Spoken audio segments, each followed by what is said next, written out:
صحابي ازيكم؟ ايه الاخبار؟ لو اتزنقتوا في مره في رز بسمتي وما لقيتش عندكم رز بسمتي، تعالوا كده اوريكم احلى طريقه نعمل بيها رز بسمتي باحلى طريقه. ولو اول مره تشوفوا القناه بتاعتي متنسوش تعملوا لي لايك وشير وسبسكرايب.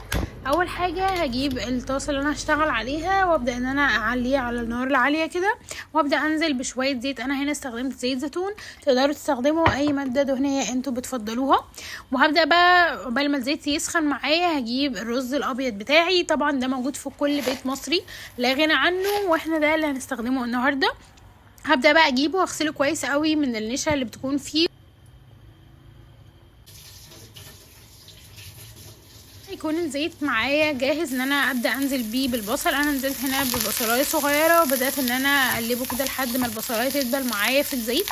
انا هنا كنت شغاله على نار عاليه، وبعدين هبدا بقى اوطي النار اول ما انزل البسله بتاعتي. هنا كنت جايباها طبعا متفرزه، انا عاملاها وشيلها في الفريزر، فهنا بقى حطيتها قدامكم. وبعدين بدات ان انا اقلبها علشان تاخد طبعا من البصل، وفي نفس الوقت ان هي تتشوح معايا عشان تكون مستويه، ما احطهاش نيه.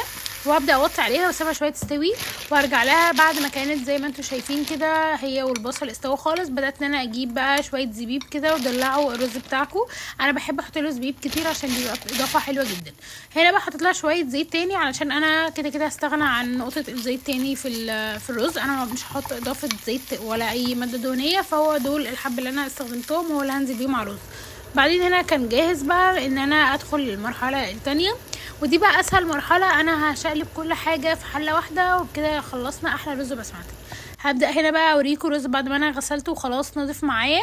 ده كده كان شكله، وزي ما انتم شايفين هي الحبايه ماسكه نفسها قوي، فهتبدا يساعدنا كويس قوي. هنا بقى اجيب حله الرز.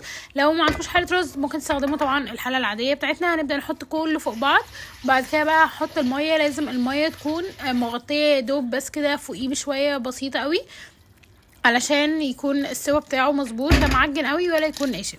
هنا حطيت شويه من الميه، هنزل بقى بمكعب ونص من المرقه، لان هو مشكلته الوحيده انه محتاج مكعب زياده شويه. لو عندكم طبعا مرقه طبيعيه ممكن تحطوها عادي اي شوربه. وبعدين هنا اديته تقلبتين 3 كده عشان المرقه تدوب فيه. وهبدا انزل بقى بشويه ملح، وطبعا الاضافات اللي انا هحطها بقى دي كلها دي بهارات كبسه، تقدروا تجيبوها من عند اي حد، هي معظمها اصلا بهارات اكيد هتلاقوها عندكم كلكم.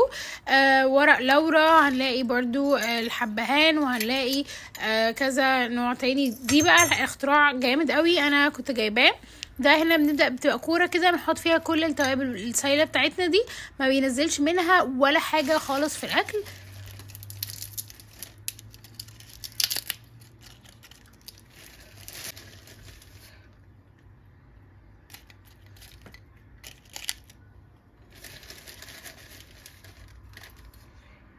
لو ما عندكوش الاختراع ده تقدروا تجيبوا كل البهارات دي تجيبوها باودر عادي وتريحوا دماغكم، او ممكن انتوا تجيبوا اي شاش وتحطوه فيها وفي الاخر برضو هتشيلوه بيها.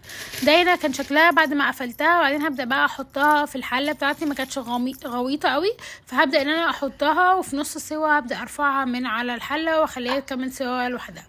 هبدا بقى احط له الاضافتين بس اللي حطيتهم، هي رشه قرفه بسيطه، وطبعا اللون اللي هيديني لون الرز البسمتي وهو الكركم. ما بنزودش منه قوي عشان ما نغيرش برده طعم الرز. هبدا انزل بالتوابل بتاعتي زي ما قلت لكم، ما كانتش غويطه قوي، فانا حطيتها كده على الوش، قعدت اقلب فيها شويه عشان ينزل منها التوابل اللي موجوده في الكوره دي. وبعدين بقى هبدا اسيبهم شويه على النار كده. احنا خلصنا كل حاجه في حله واحده بس، وهوريكم بقى شكلها وهي طالعه من على النار، حاجه كده سوبر تيستي. اكيد بقى متنسوش تعملوا لي لايك شير سبسكرايب، وقولوا لي محتاجين الوصفه اللي جايه تكون عباره عن ايه. ده كده كان شكله في الحله بقى بعد نص السوا. فتحته طبعا دخان عبى المكان كله. بعد كده هبدا بقى اشيل الكوره اللي في النص دي زي ما انتم شايفين. خلي بالكم عشان هي بتبقى سخنه قوي طبعا، وشايفه انتم شايفين تحتها لسه برده بيستوي الرز. هبدا اديله تقلبتين كده، وبعدين هسيبه بقى خالص لحد ما يستوي مع نفسه. A few moments later. وده كده كان شكله حاجه كده سوبر تيستي، واكيد مش هتفرقوه عن الرز البسمتي، وانقذتكم طبعا. وما تنسوش تعملوا لي لايك شير سبسكرايب، وقولوا لي بتحبوا تقدموه مع فراخ ولا لحمه. نقدر طبعا نستبدل الفراخ باي نوع تاني انتوا عايزينه. بالهنا والشفا، واشوفكم في وصفه تانية. باي.